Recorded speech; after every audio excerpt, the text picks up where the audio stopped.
So, ayun nga pala guys, yung dito ko nga pala is nag-aayos ng electric fan. Ayan. So, may in-order nga pala siya sa parcel kanina. Hindi ko na alam kung ano yun. Ayan guys. Dami-dami niyang pinaggagawa. Ayan.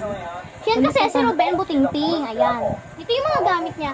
Ito kasi yung electric fan na binigay sa kanya nung katrabaho niya. Pinapaayos. So, ito naman si dito na todo ayos. Kasi wala magawa sa bahay. Puro ng ML. Ayan. Uy! Totoo.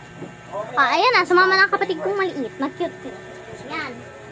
Nakakapali siya dito. Ayan, iniikot-ikot pa niya.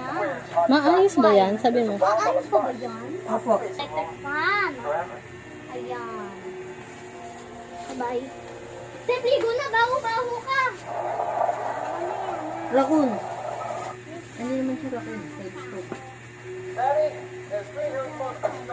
Ayan. Ayos.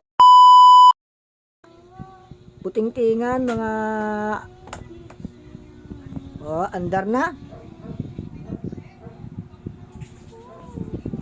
Number 2 na rin, number 2. Ako sugayo. Number 3 di ay.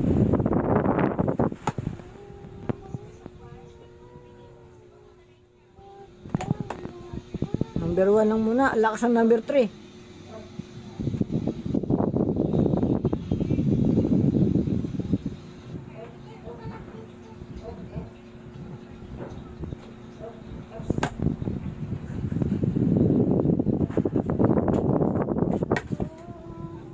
Okay na?